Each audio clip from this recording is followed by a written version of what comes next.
Es un gusto nuevamente reencontrarnos para hacer un anuncio en materia educativa. Como ustedes saben y nos hemos estado acompañando de los distintos roles que cada uno de nosotros tiene, de aquel lejano 22 de abril, cuando en este mismo lugar, luego de tanto trabajo y expectativa y en un marco de cierta incertidumbre, resolvimos volver a la presencialidad en las escuelas primarias, rurales de todo el país, en un proceso paulatino pero sostenido que continuó en el tiempo, que el 1 de junio comenzamos con la reapertura de centros urbanos para continuarlo el 15 y el 29. Y para ostentar con orgullo hoy que somos el único país de América Latina que en materia educativa y luego de un arduo proceso comprometido de muchísimos actores y de un trabajo articulado y coordinado, ha vuelto a la presencialidad en sus centros educativos públicos y privados, como decía, en todo el país. Hoy estamos aquí junto al Ministro de Salud Pública para anunciar una decisión que ha tomado el Consejo Directivo Central de la Administración Nacional de la Educación Pública en lo que tiene que ver con la obligatoriedad de asistencia, la obligatoriedad de concurrir a los establecimientos educativos en el marco de lo que establece el artículo 7 de la Ley Nacional de Educación. Hemos resuelto, en acuerdo con todos los directores generales de los consejos y en un marco de diálogo y de acuerdo con el señor ministro y el grupo asesor científico honorario, volver a la obligatoriedad en todos los centros educativos públicos y privados que estén trabajando y en el marco de la convocatoria que se realice por cada uno de ellos. Y esto tiene que quedar bien claro. La obligatoriedad a la cual se está volviendo a partir del 13 de octubre tiene relación con las convocatorias, con la funcionalidad, el funcionamiento que los centros educativos hoy por hoy están teniendo, respetando estrictamente los protocolos sanitarios que son de aplicación. La diferencia está en que hasta ahora esa asistencia era voluntaria y a partir del 13 de octubre pasa a ser obligatoria, en la medida que sean convocados y dentro de las posibilidades de cada uno de los establecimientos educativos. En segundo lugar, queremos anunciar que vamos a seguir trabajando para aumentar la presencialidad en los establecimientos públicos y privados en un marco de diálogo y de acuerdo con el Ministerio de Salud Pública, con el Grupo Asesor Científico Honorario. Nosotros lo queremos decir públicamente.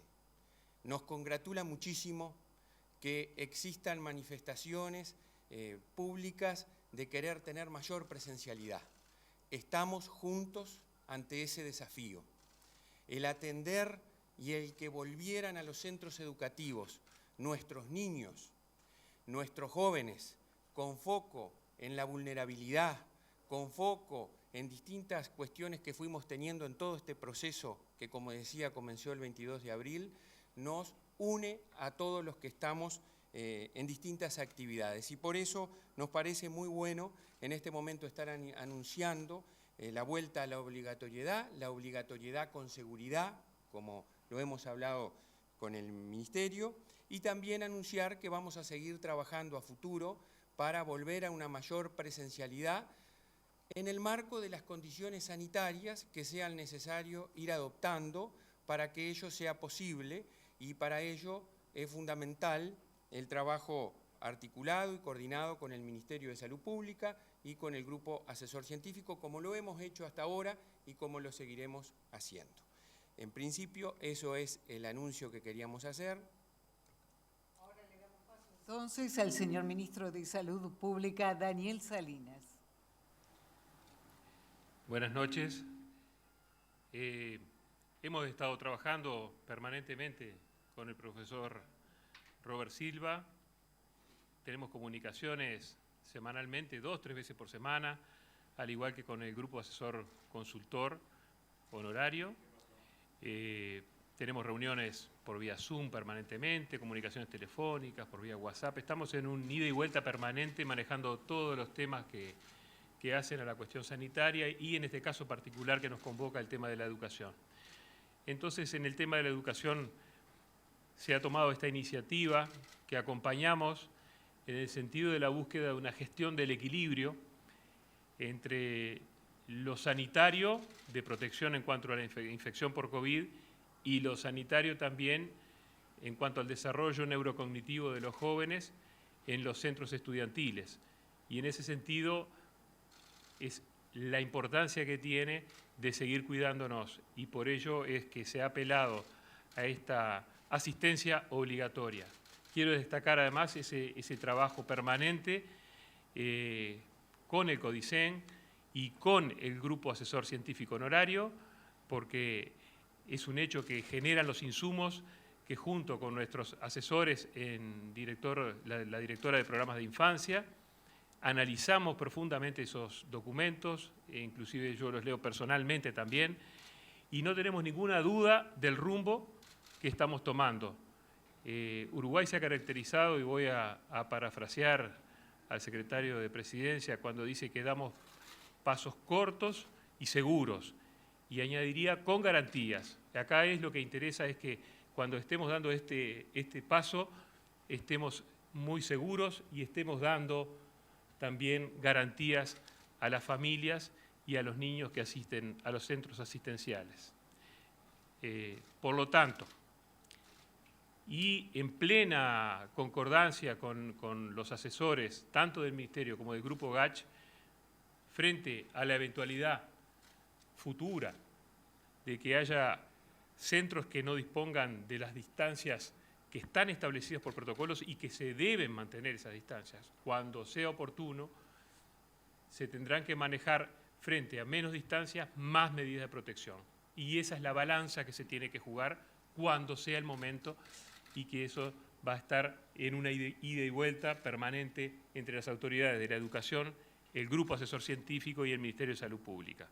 Pero apostamos, sí, por una mayor presencia con la obligatoriedad y a un mejor desarrollo neurocognitivo, porque no solamente es el aprendizaje de la currícula, sino también la interacción social, lo que hace a que estos niños sigan progresando intelectualmente. Muy bien, vamos a habilitar ahora el espacio de preguntas. Les solicitamos a nuestros estimados colegas que por favor realicen una pregunta por medio, así les damos la oportunidad de participar a más colegas. Gracias. Por acá, Daniel Rodríguez de Subrayado Canal 10. La pregunta es, hasta ahora se había manifestado que la obligatoriedad no iba a imponerse mientras durara el decreto de emergencia sanitaria. Quería saber qué fue lo que cambió para, con decreto aún vigente, se cambie esto y se vuelva a la obligación, y también, en definitiva, si está la capacidad instalada para responder al aumento de alumnos a partir del lunes.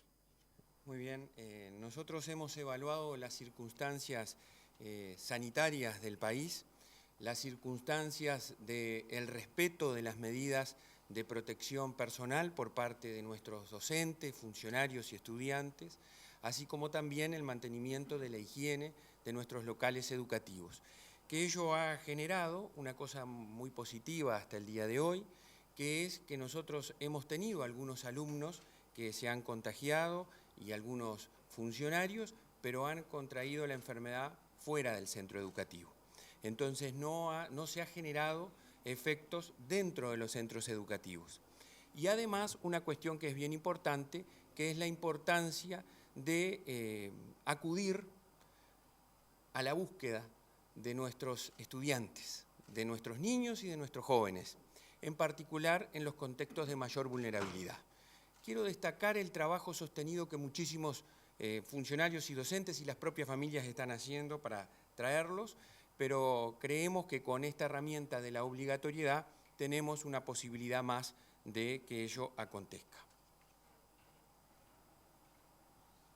Gracias. Buenas noches, Leonardo Luzzi, de Telenoche.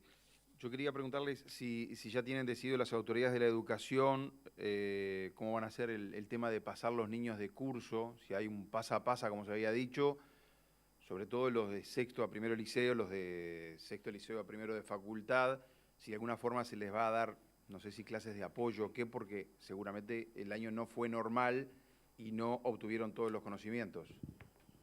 Complementando la pregunta anterior que me quedó una cosa sin responder, tranquilidad a las familias porque nosotros mantenemos los protocolos vigentes, por lo tanto los grupos se habían organizado y los centros se habían organizado para que los alumnos asistieran divididos manteniendo la distancia y todas las medidas sanitarias.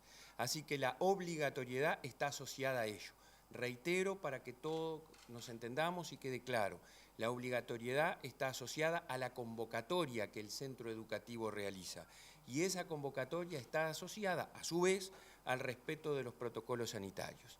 Yendo a la pregunta que me formulan ahora en esta instancia, les digo que estamos trabajando, estamos teniendo reuniones de trabajo en forma articulada y coordinada en la ANEP para generar espacios de apoyo a la culminación de los centros de los niveles educativos. Ayer resolvimos adjudicar horas al Consejo de Educación Inicial y Primaria en las escuelas de aprender, en los contextos más vulnerables, para apoyar en lengua y matemática a los estudiantes de sexto año, que así lo determinen los docentes de cada centro.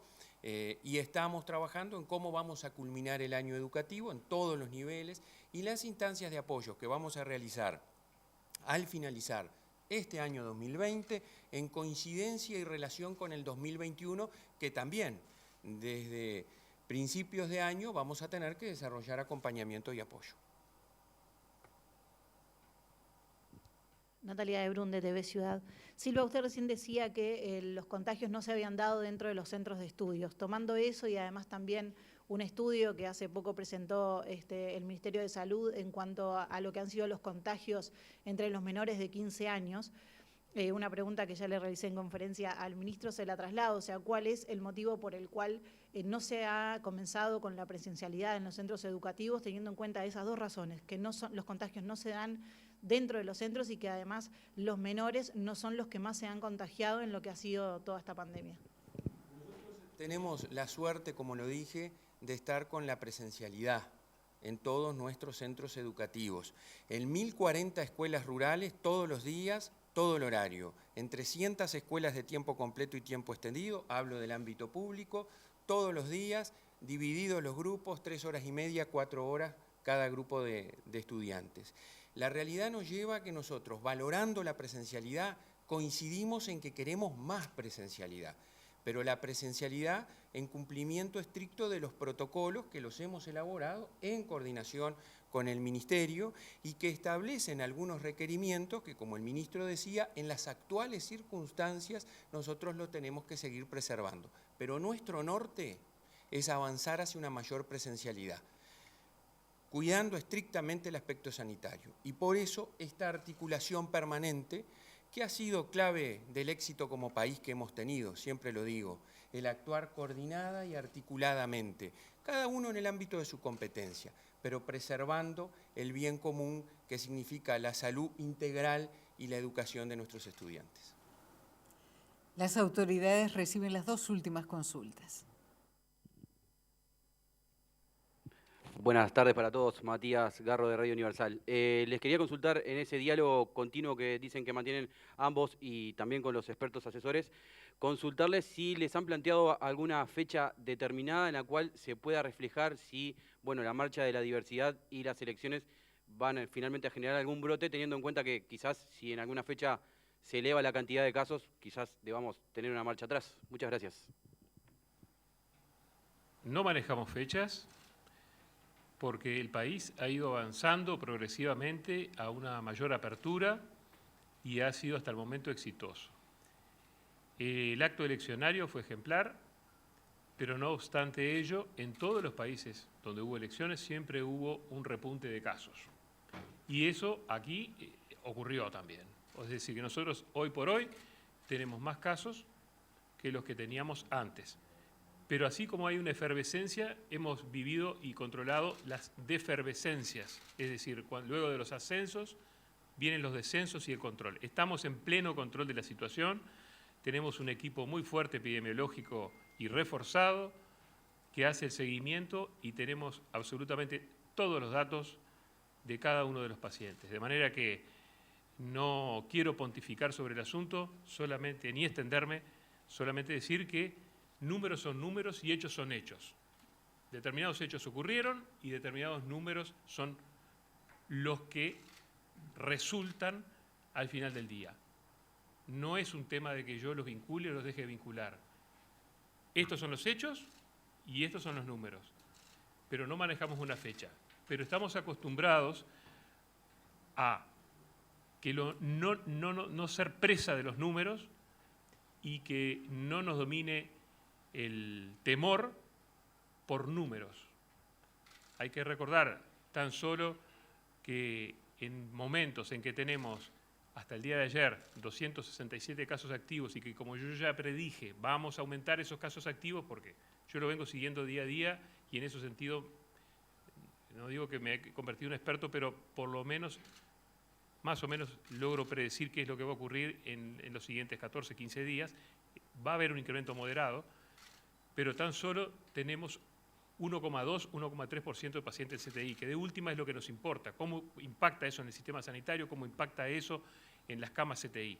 Entonces, en ese momento, nosotros tenemos que ser razonables también y no dejarnos apoderar por el miedo y tampoco ser insensatos y hacer cosas que de pronto no son las recomendadas sanitariamente.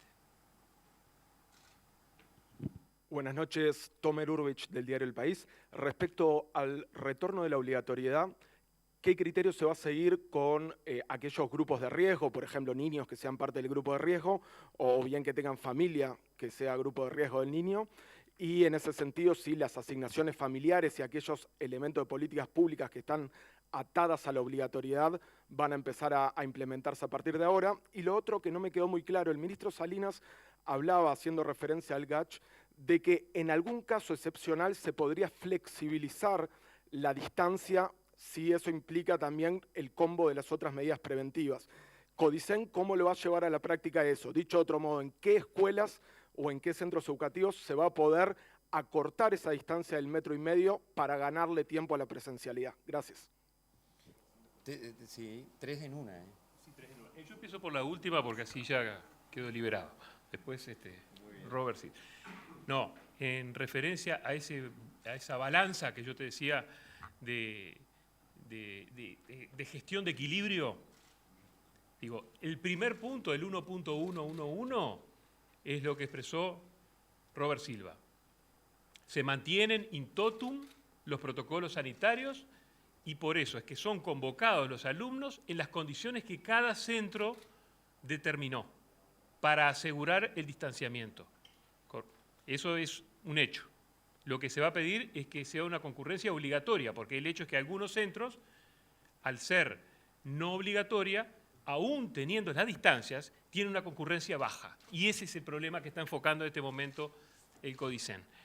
En cuanto al segundo punto, es para una etapa en el cual esa obligatoriedad determina una mayor presencialidad y en el cual estemos muy seguros de los números que estamos manejando, y en ese balance y en consulta permanente con el Grupo GACH se ha manejado como alternativa para esa segunda etapa o segundo lanzamiento,